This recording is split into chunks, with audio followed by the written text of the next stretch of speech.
Hi, now we have a new section, 11.3, the model search. In multiple linear regression, the one hot issue is how to choose the predictors. So suppose the y is fixed, but we have the many candidates of predictors, x1, x2, up to x100. And often it's not realistic to include all 100 variables. And also, the sum of the variables are not useful to predict y. Possibly, maybe all variables are related to y, but sometimes when we have x1 and x2 in the model, we don't need x3 anymore. So that is often the case. So what's the best set of predictors? So that is the theme of this section. And conceptually, we have the two objectives. So one is the best model for prediction. So how to best predict y. And the next one is the true predictors. What's the true model? So it sounds two are almost the same, but it's slightly different. Because the best model for prediction is usually larger than the true model. So suppose that y is explained by x1, x2, x3, x4. Okay, so x1 has very large contribution, and clearly it's useful to predict y. And x2, x2, 3, x4, okay, so suppose these are not significant. Each of these are not significant, but in total, these three variables seems significant to predict y. Then what's the best model? Just y on x1 or y on x1, x2, x3, x4? Suppose x2 and x4, 3 and x4 have almost the same contribution to y.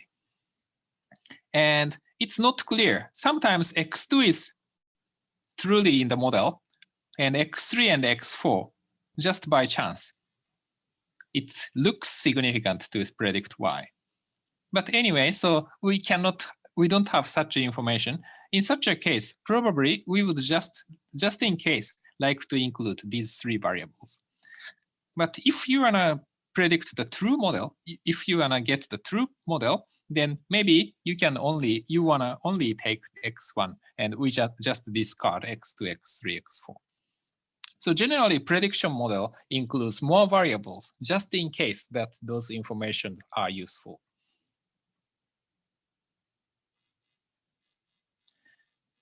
Yeah. So here the objective is the best model for prediction in this section.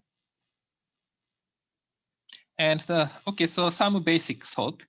And to select the best model, basically we have two ways. So one is the more kind of labor-intensive or computer-intensive method. So if we have p candidates of predictors, we try the 2 to the power p combination. So typically, if p is less than 10, it's the doable because the 2 to the power 10 is 1024, and running 1000 model is usually feasible in today's world. But if p is 30, it's hard to check everything. So if you have a supercomputer, it may be possible, but okay, suppose it becomes 40, then it becomes impossible. In such a case, we use the stepwise procedure. So we have the two patterns and actually the mixture of it. And the first pattern is we start with the smallest model, y is equal to beta naught. Then add best additional variable until best model is obtained. So we have 100 candidates of predictors. So next model may be y is equal to beta naught plus maybe beta 31 times x31. So we try the beta naught plus beta 1x1, beta naught plus beta 2x2, and up to beta 100x100. So we have to try 100 models, and we choose the best model. Then next, we choose additional predictor. What is the second best predictor? Then maybe x5 is the best, then we choose this model.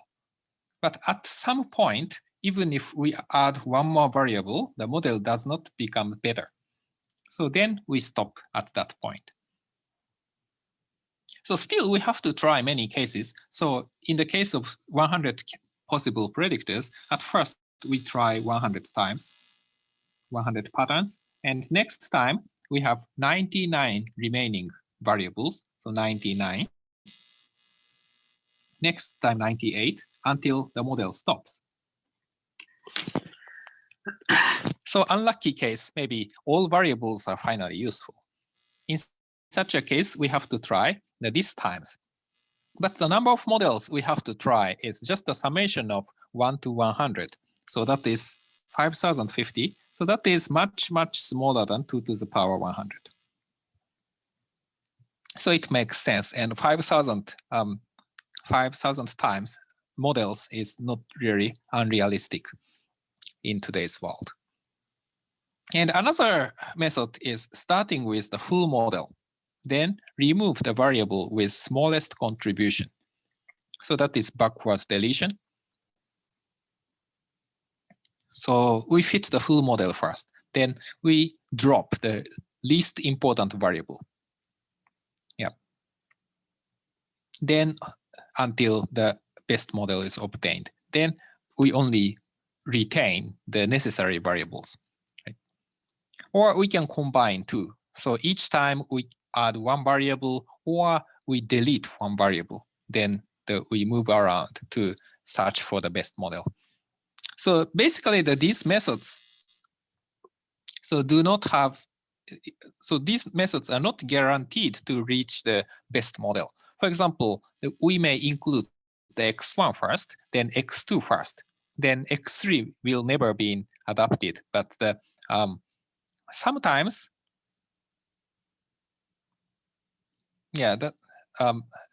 sometimes it can skip the the best model. Yeah, for example, x1 is selected first and x2 is selected second and x3 is selected third. But if we combine x2 and x3, then we can perfectly explain why, and x1 is not necessary. So that is possible, right? So one variable is not as strong as x1, but if we combine two, then it's much better than x1. So in such a case, we have to remove x1. But for example, the forward selection cannot remove it. A similar situation happens to the second case, and in very complicated situation, also the third one is not guaranteed to reach the maximum, since we haven't tried the all combinations. But most of the time, so either of these methods, they can reach the optimal model. Also, another consideration is which is faster, the first method, forward selection, or backward deletion. Maybe it's hard to imagine at this point for you, but actually the forward selection is much faster in many of the cases, because the backward deletion, we start with the large model. If we have 100 variables, then we have to calculate the inverse matrix of 101 by 101. So it's a huge matrix, so it takes time to calculate. Forward selection, since we start with a smaller model, and a smaller model we can fit very quickly, so actually the amount of computation is much less. So forward selection, much less calculation. So you can try forward selection first.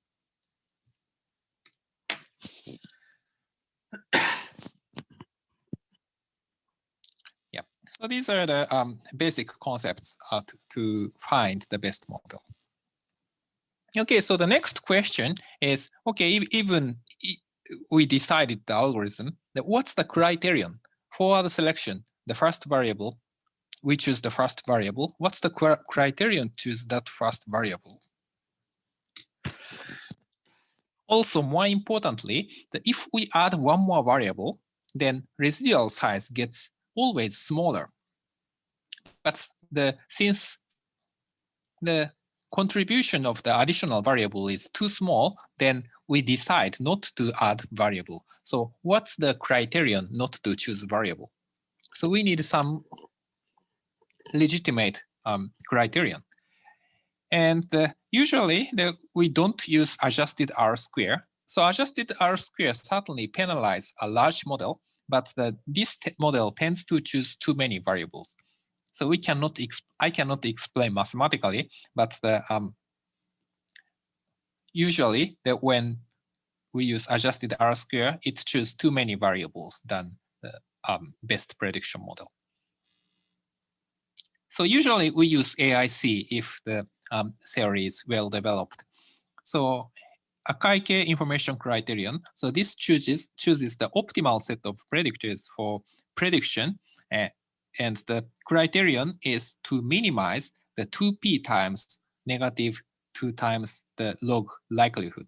So L is the likelihood function of the model, and the p is the number of predictors. So actually, if we have predictor x1 to xp, actually we have intercepts, so the p becomes p plus 1, but basically this is the number of predictors.